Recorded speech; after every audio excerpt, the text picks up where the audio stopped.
Halo pembaca Kompas Otomotif, hari ini ketemu lagi kita bersama Nissan Kicks. Sesuai janji yang waktu itu gue bilang, kita udah melakukan pengetesan waktu itu di Bridgestone. Sekarang kita mau menguji Nissan Kicks untuk perjalanan keluar kota ya. Lebih tepatnya kita menguji soal sisi performa, sensasi berkendara, dan juga efisiensi bahan bakar. Yang pastinya lu juga pasti penasaran kan, seberapa irit sih ini dari efisiensi bahan bakarnya hybrid termurah di Indonesia ini. Nah, kita di Geopark Ciletuh, gue yakin lu juga sebagian udah pada tahu, ini deket banget dengan Pelabuhan Ratu. Lumayan juga jarak tempuhnya dari Jakarta sampai sini tadi kita sekitar 200 kilo lebih. Ismin kalau bolak-balik Jakarta sekitar 400 km lebih lah. Nah, ini cukup banget buat ngetes konsumsi bahan bakarnya. Perjalanan ke sini juga menempuh rute yang beragam, mulai dari jalan tol. Tadi kita lewat Cikidang, itu parah banget, berkelok dan asik banget, cocok dengan karakternya dia. Jadi kita akan bahas. Sebenarnya sih kita pengen tes lebih jauh ya Nissan Kicks ini, cuman karena satu dan lain hal di mendekati hari H kita berjalan, akhirnya ya mau nggak mau kita putuskan di sini. So, tungguin aja nanti gimana hasilnya.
Nah, di rute ini kita sempat ngerasain tadi pakai fitur one pedalnya dia, di mana saat lu bisa berakselerasi dan berdeselerasi dengan satu pedal aja, pedal gas.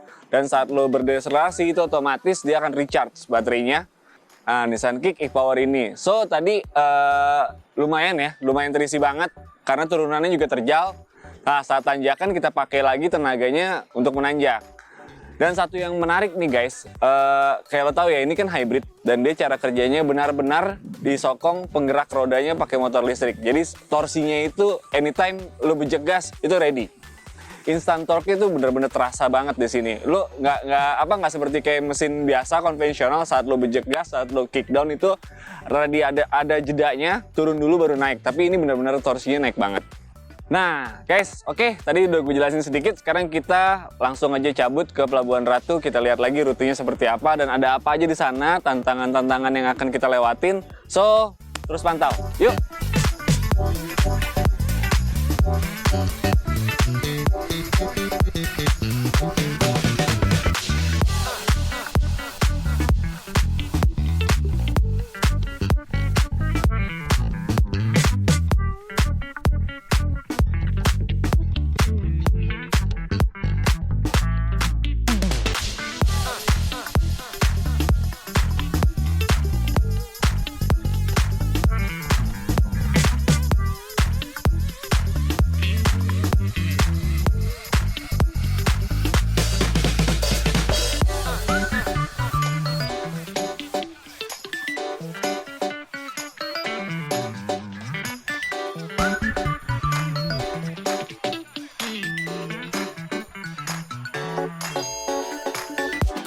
Ya guys, sekarang kita ada di kawasan Bukit Dharma ya, tempat wisata juga. Tadi kebetulan kita berangkat dari Ciletuh.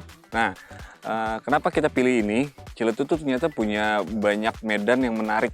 Nah, dalam arti kata, di sini ada medan menantang, tanjakannya ekstrim, turunannya juga ekstrim. Ini cocok banget buat kita ngetes Nissan Kicks, dimana kita bisa eksplor lebih jauh, nggak hanya soal fitur-fiturnya, tapi juga performanya. Handling juga termasuk. Nah, tadi kita sudah sempat jajal handlingnya kayak gimana di jalan berkelok, tanjakan ataupun turunan, ternyata masih nyaman banget, smooth banget, gampang banget untuk dikendarai. Setelah handling, nih tadi kita juga sempat jajal gimana rasanya sensasi torsinya. Instant torque-nya ternyata memang benar-benar, gue acung jempol lah untuk Nissan.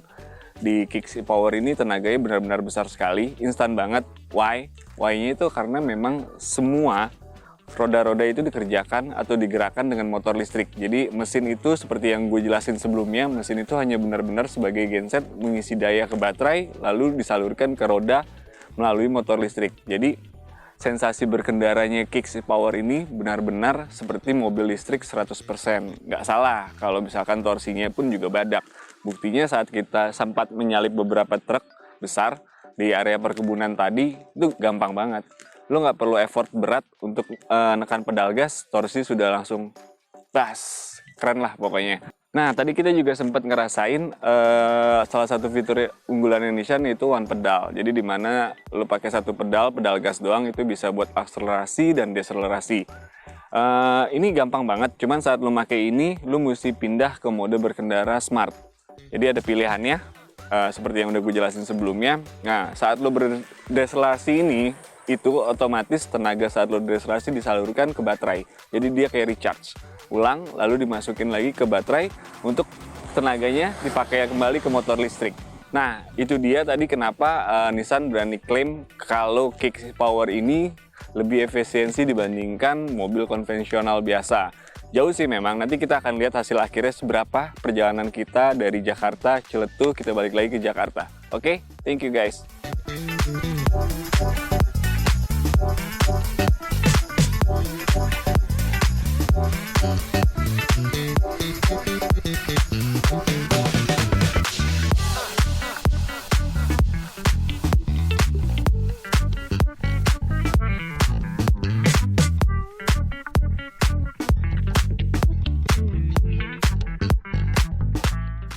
Ya guys, akhirnya kita udah sampai, belum sampai Jakarta, cuman kita sudah sampai di Bogornya, tepatnya di tol, mau masuk tol menuju Jakarta. Jadi perjalanan kita hari ini cukup seru, tapi yang lebih seru lagi itu melelahkannya itu capek banget guys.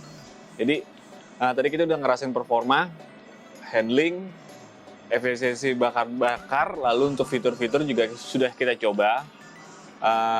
Kesimpulannya adalah gue suka banget sama handlingnya Kicks e-Power. Ternyata memang gesit banget nih mobil, lincah banget, enak banget diajak meliuk-meliuk di rute Ciletuh. Kalau lo tahu tadi Ciletuh kayak apa, lo bisa searching di Google lah kayak apa tuh medannya. Jadi soal performa pun bagus, benar-benar instant torque-nya atau torsi yang instan itu saat lo bejek gas langsung benar-benar terasa. Ini benar-benar tenaga listrik banget. Jadi semua yang tadi gue bilang, roda-roda digerakkan dengan motor listrik itu benar-benar terasa. Sensasi berkendara lu kayak mobil listrik pun benar-benar terasa. Dan yang paling penting lagi, ini mobil senyap. Bahkan beberapa kali kita sampai harus klakson karena orang nggak denger ternyata ada kita di belakang. Nah, untuk faktor konsumsi nanti lu bisa lihat, nanti akan ditunjukin berapa karena ini belum final, belum sampai Jakarta. Jadi nanti di tulisan juga akan kita jelaskan bagaimana sensasi berkendara dan semuanya termasuk konsumsi bahan bakar. Nah, yang tadi gue bilang soal like and dislike, yang pertama gue mau ngomongin like-nya dulu soal handling. Ini gue suka banget, ini benar-benar smooth, fun to drive. Enak untuk dikoreksi setirnya dan benar-benar friendly lah maksud gue. Ini mobil dengan dimensi dia yang kompak, statusnya dia sebagai SUV. Tapi ini mobil asik banget buat nyelip-nyelip gitu. Handlingnya, manuvernya saat gue ngerasain tuh bener-bener enak, nggak ada limbung sama sekali. Kebetulan ground clearance dia memang nggak terlalu tinggi banget sebagai SUV. Kalau lu bisa bandingin sama data-data yang di MPV pun masih tinggian MPV kita ya maksudnya.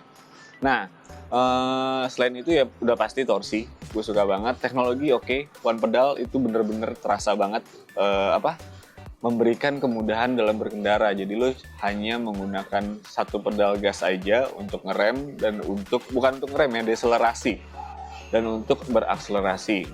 Lalu untuk dislike nih, untuk dislike buat gue dengan status dia mobil yang salah satu mobil hybrid atau masuk dalam jajaran elektrifikasi, untuk desainnya terlihat biasa banget gitu, nggak mencerminkan ini mobil dengan teknologi canggih. Lalu satu lagi, gue nggak tahu ini mungkin ini ya relatif ya. Buat gue saat gue posisi berkendara is okay, tapi di pilar A itu gue ngerasain ada blind spot sedikit. Tapi mungkin ini relatif, nggak semua orang akan merasakan ini. Nah, itu tadi kesimpulan like and dislike gue, selain di luar dari itu ya, dari performa dan fitur-fitur yang memang udah top banget. Nah, ada lagi beberapa pertanyaan yang sering banget ditemuin, yaitu masalah soal harga worth it nggak dengan 449 juta. Itu gue balikin lagi sama yang punya kemampuan tentunya. Cuman buat gue, untuk seharga gitu, dengan statusnya dia sekarang ini hybrid termurah di Indonesia. Buat gue worth it aja, cuman lu mesti pikirin jangka panjangnya kayak gimana nih. Pemakaian 3-5 tahun kayak gimana, apa yang diberikan Nissan, apakah itu cukup. Nah, lalu yang kedua masalah soal pajak ya biasanya ya. Pajak, ini mobil hybrid bayarnya 2 kali dong. Bayarnya 2 kali, maksudnya itu bayarnya double dong, karena kan mesinnya 2. Anggapannya seperti itu, cuman ternyata waktu itu sudah terbantahkan dan sudah terjawab. Ternyata enggak, ini mobil PPNBM-nya biasa, PBN-nya juga biasa, jadi artinya ini sama dengan mobil konvensional pada umumnya gitu guys. Jadi buat gua itu aja hari ini. Nanti penjelasan konkretnya bakal gue tulis dan lo bisa lihat juga update-nya nanti berapa konsumsi bahan bakar yang sudah kita tempuh, kita habiskan main-main satu harian penuh ke Ciletuh dari Jakarta menuju sampai Jakarta lagi bersama King's Power. Total perjalanan, asal lo tahu tadi kita berangkat aja sudah 200 km lebih. It means saat kita balik bakal sampai 400-an. Plus, belum ditambah dengan kemacetan panjang yang kita alami tadi saat mau memasuki Lido ya. Itu sekitar kita sampai sana sekitar jam 5, jam setengah 5-an. Dan kita baru bisa masuk pintu tol itu sekitar setengah 8-an. Lo bayangin sendiri kayak apa. Dan itu mesin bener-bener hidup, kita nggak berhenti. Kita nggak matiin mobil, AC juga tetap hidup. Nah, terima kasih udah nonton. Terus pantengin channel Kompas Otomotif, tetap like, subscribe. Kalau lo ada komen-komen boleh dibagi.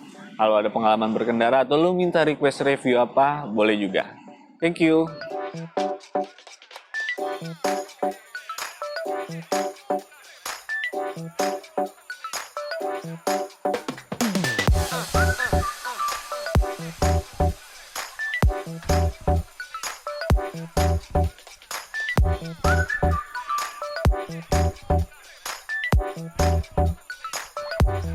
Thank you.